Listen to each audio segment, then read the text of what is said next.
نحمده ونستعينه ونستغفره ونعوذ بالله من شرور أنفسنا وسيئات أعمالنا.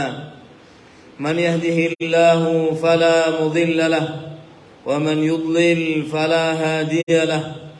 وأشهد أن لا إله إلا الله وحده لا شريك له وأشهد أن محمدا عبده ورسوله.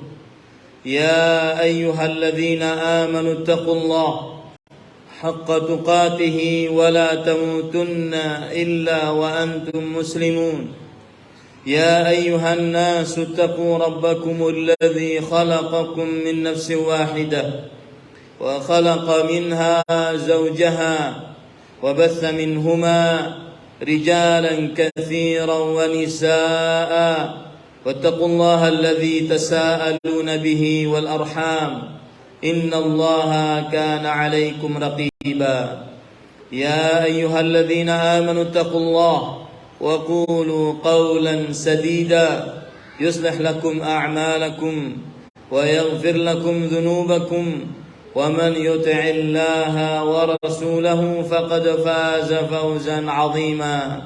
أما بعد فإن أصدق الحديث كتاب الله وأحسن الهدي هدي محمد صلى الله عليه وعلى آله وسلم وشر الأمور محدثاتها وكل محدثة بدعة وكل بدعة ضلالة وكل ضلالة في النار.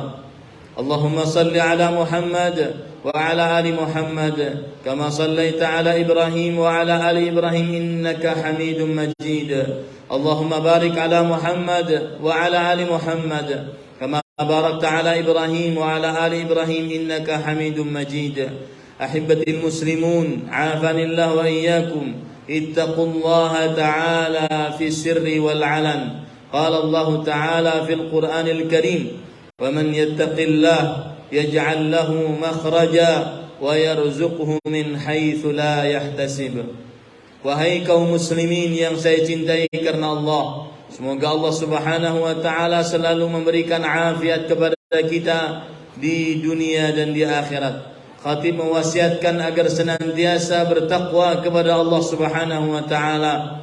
Bertakwalah kepadanya baik di dalam kesendirian ataupun di tengah orang banyak. Allah Subhanahu wa taala berfirman yang artinya, siapa saja yang bertakwa kepada Allah, niscaya Allah Subhanahu wa taala akan selalu memberikan jalan keluar atas seluruh permasalahannya, dan niscaya Allah Subhanahu wa taala akan selalu memberikan rezeki kepada dia dari arah yang dia tidak sangka-sangka. Ahibatil muslimun, afanillah wa iyyakum. Kaum muslimin yang saya cintai karena Allah, Allah Subhanahu wa taala selalu memberikan afiat kepada kita di dunia dan di akhirat. Tema khutbah Jumat pada kesempatan kali ini adalah harta dan rezeki menurut kamus hidup seorang muslim. Ahibati fillah, afanillah wa iyyakum. Kaum muslimin yang saya cintai karena Allah, semoga Allah Subhanahu wa taala selalu memberikan afiat kepada kita di dunia dan di akhirat. Di bawah ini khatib akan menyebutkan beberapa keyakinan seorang muslim berdasarkan Al-Quran dan hadis yang berkaitan dengan harta dan rezeki. Yang pertama adalah harta dan rezeki hanya Allah Subhanahu wa taala yang memberinya. Maka memintalah akan harta dan rezeki hanya kepada Allah Subhanahu wa taala. Tidak ada yang dapat memberi rezeki dan harta kecuali Allah Subhanahu wa taala. Allah Subhanahu wa taala berfirman, ya ayuhan nasu dzkuru ni'matallahi 'alaikum hal min khaliqin ghairullah yarzuqukum minas sama'i wal ard la ilaha illa huwa fa anna tu'fakun. Wahai manusia, ingatlah nikmat Allah Subhanahu wa taala yang Allah berikan atas kalian. Apakah? Ingat, apakah ini bukan untuk dijawab, tetapi apakah ini adalah untuk peniadaan. Maka kalau kita ganti kata apakah dengan tidak ada, tepat. Tidak ada dari seorang makhluk pun, dari seorang pencipta pun yang memberikan rezeki kepada kalian selain Allah Subhanahu wa ta'ala dari langit dan bumi. Tidak ada ilah yang berhak diibadahi kecuali Allah. Lalu mengapa kalian memalingkan ibadah kepada Allah Subhanahu wa ta'ala? Allah juga berfirman di dalam Al-Quran, wa ka'ayyin min dabbah la tahmilu rizqaha Allahu yarzuquha. Makhluk melata mana saja di atas muka bumi ini tidak membawa rezekinya, Allah lah yang memberi rezeki. Kemudian Rasulullah sallallahu alaihi wasallam bersabda, innallaha huwal musa'ir al-qabid al-basit ar-razzaq. Sesungguhnya Allah lah yang menentukan harga, Allah lah yang menahan harta, Allah lah yang membentangkan rezeki, Allah lah yang maha luas rezekinya tanpa batas. Oleh karena itu haram bagi seorang muslim untuk meminta rezeki kecuali hanya kepada Allah. Haram bagi seorang muslim untuk berharap rezeki kecuali hanya kepada Allah Subhanahu wa ta'ala, karena tidak ada yang memberi rezeki kecuali Allah Subhanahu wa ta'ala. Yang kedua, harta dan rezeki sudah ditakdirkan oleh Allah Subhanahu wa ta'ala masing-masing dari kita. Bahkan ketika kita baru jadi janin di dalam perut ibu kita, Allah Subhanahu wa ta'ala telah menetapkan rezeki kita. Oleh karenanya carilah yang halal, jauhi mencari yang haram. Karena sekuat apapun engkau mencari rezeki, maka tidak akan pernah keluar dari yang sudah ditetapkan oleh Allah Subhanahu wa ta'ala. Allah Subhanahu wa ta'ala berfirman, "Wa ma min dabbatin fil ardi illa 'ala Allahi rizquha wa ya'lamu mustaqarraha wa mustawda'aha kullun fi kitabin mubin." Tidak ada makhluk melata di atas muka bumi ini kecuali Allah Subhanahu wa ta'ala telah menjamin rezekinya. Allah mengetahui tempat tinggalnya, Allah mengetahui di mana dia menyimpannya. Seluruhnya telah tertulis di dalam kitab Al-Lauh Al-Mahfuz yang sangat nyata. Oleh karenanya carilah yang halal, jangan cari yang haram. Jangan masuk ke dalam hadis Rasul sallallahu alaihi wasallam yang berbunyi, ya'ti 'alan nasi zaman la yubali al-mar'u ma akhadha minhu aminal halal am minal haram. Akan datang kepada manusia suatu masa, seseorang tidak memperdulikan apa yang dia ambil, apakah yang halal ataukah yang haram, karena semuanya sudah ditetapkan oleh Allah sesuai dengan ketetapan Allah Subhanahu wa ta'ala 50.000 tahun sebelum penciptaan langit dan bumi. Kita tidak akan pernah mati kecuali setelah menyempurnakan rezeki kita. Dalam hadis sahih Rasul sallallahu alaihi wasallam bersabda, "Inna nafsan lan tamuta hatta tastawfiya rizqaha wa in abta'a anha fattaqullah wa ajmilu fi talab." Sesungguhnya seseorang tidak akan pernah mati sampai dia menyempurnakan rezekinya, meskipun kadang terlambat darinya. Maka bertakwalah kepada Allah, usahalah yang baik, jangan usaha yang buruk. Karena seburuk apapun usahamu, tidak akan pernah keluar dari takdir atas rezeki yang sudah Allah Subhanahu wa ta'ala tetapkan. Yang ketiga, harta dan rezeki pemilik aslinya adalah Allah Subhanahu wa ta'ala. Sebanyak apapun yang kita miliki dari harta kita, rumah megah, mobil mewah, harta bertumpuk ruah, emas, perak, itu semua semua adalah pemilik aslinya Allah. Kita hanya sebatas pengurus yang diperintahkan oleh Allah untuk mengurusnya. Allah berfirman di dalam Al-Quran, wa atuhum min malillahi alladhi atakum. Berikanlah dari harta Allah yang Allah telah berikan kepada kalian.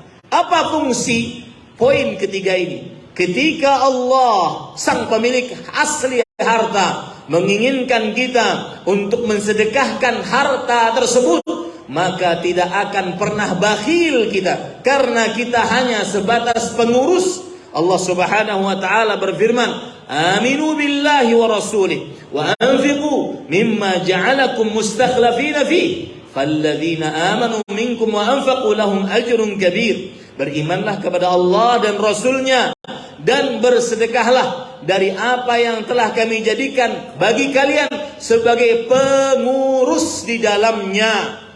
Dan orang-orang yang beriman dari kalian dan bersedekah, mereka akan mendapatkan pahala yang besar dari Allah Subhanahu wa taala. Pengurus, taatlah kepada pemilik asli. Jika pemilik asli mengatakan anfiqu, bersedekahlah, maka tanpa pikir panjang kita pun mensedekahkannya. Yang keempat, harta adalah ujian. Hati-hati dengan ujian harta. Rasul sallallahu alaihi wasallam bersabda, "Inna likulli ummatin fitnatan wa inna fitnata ummati al-mal." Sesungguhnya setiap umat ada ujian tersendiri. Ujian khusus bagi umatku adalah harta. Harta, maka jangan sampai gara-gara harta seseorang melalaikan sholat wajib, sholat berjamaah, tidak sholat gara-gara sibuk dengan harta, sholat terlambat gara-gara sibuk dengan harta, sholat di luar waktu gara-gara sibuk dengan harta, sholat di akhir waktu gara-gara sibuk dengan harta, sholat tidak berjamaah gara-gara sibuk dengan harta. Perhatikan, lelaki sejati menurut Al-Quran, Rasulullah Allah Subhanahu wa taala berfirman, "Rijal la tulhihim tijarah wala bay'un an dzikrillah wa iqamis salah wa ita'iz zakah yakhafuna yawman tataqallabu fihi al-qulub wal absar." Lelaki sejati adalah yang tidak dilalaikan oleh perniagaan, dan tidak pula oleh jual beli, dan tidak pula lupa mengingat salat, mendirikan salat, membayar zakat, dan mereka takut akan akhirat. Yang kelima, yang terakhir, harta yang bermanfaat sebenarnya adalah bukan yang Anda miliki sekarang di dunia, bukan yang Anda simpan di rekening Anda, bukan yang Anda tumpuk-tumpuk, rumah megah, mobil mewah, harta bertumpuk ruah. Harta yang bermanfaat kelak di akhirat adalah yang menemani Anda saat di dalam kubur, yang Anda sedekahkan di jalan Allah Subhanahu wa taala. Rasul sallallahu alaihi wasallam bersabda, "Yaqulu ibnu Adam, mali mali mali." Anak manusia sering mengatakan, ini hartaku, ini hartaku, ini hartaku, ini rumahku, ini mobilku, ini perusahaanku, ini usahaku, ini daganganku. Tetapi apa kata Rasulullah SAW? Wallah, demi Allah, ma'alaka ya bani Adam min malik illa ma akalt fa afnait, aw labist fa ablait, aw tasaddaq fa amdait. Wahai anak Adam, demi Allah, tidak ada harta yang bermanfaat untukmu kecuali yang engkau makan dan itu akan menjadi kotoran, yang engkau pakai dan itu akan hancur, yang engkau sedekahkan itulah yang akan tersisa. Aqulu ma tasma'un wa astaghfirullah li wa lakum min kulli dhanbin fastaghfiruhu innahu huwal ghafurur rahim.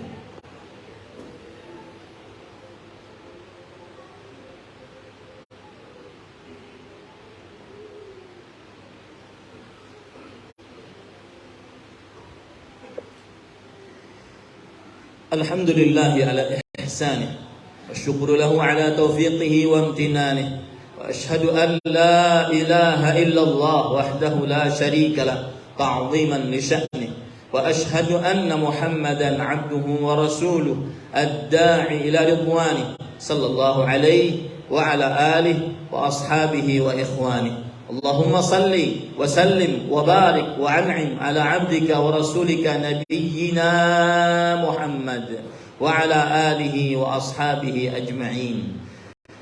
Ahibbati fillah, afanillah wa iyyakum, ittaqullaha ta'ala fis sirri wal 'alan. Qala Allah ta'ala, in tattaqullah yaj'al lakum furqana.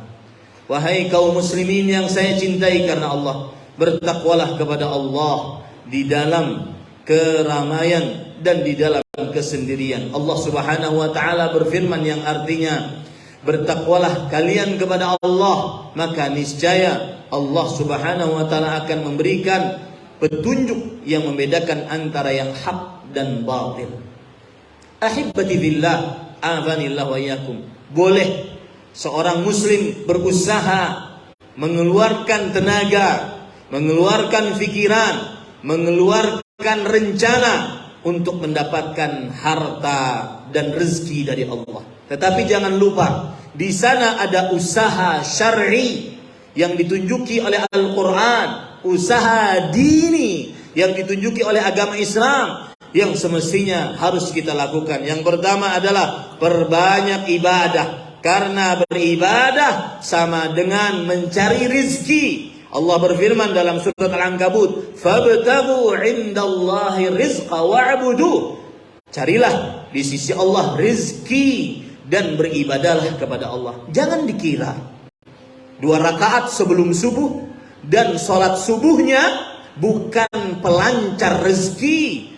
Allah Subhanahu wa taala berfirman dalam hadis qudsi, "Ibnu Adam, irka' li arba'an awwalan nahar akfika akhirahu." Wahai anak Adam, salatlah untukku 4 rakaat di pagi hari, maka aku akan cukupkan hartamu, rezekimu sampai malam hari.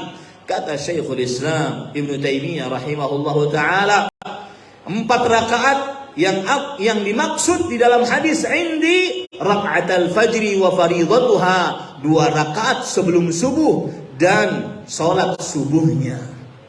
Jangan dikira satu istighfar tidak mendatangkan harta, bahkan lebih dahsyat mendatangkan harta dibandingkan usaha-usaha duniawi. Jangan dikira satu sedekah tidak memperlancar harta, bahkan lebih dahsyat daripada usaha-usaha duniawi. Inna Allah wa malaikatahu yusalluna 'alan nabi ya ayyuhalladzina amanu sallu 'alaihi wa sallimu taslima. Allahumma salli 'ala Muhammad wa 'ala ali Muhammad kama sallaita 'ala Ibrahim wa 'ala ali Ibrahim innaka Hamidum Majid. Allahumma barik 'ala Muhammad wa 'ala ali Muhammad kama barakta 'ala Ibrahim wa 'ala ali Ibrahim innaka Hamidum Majid.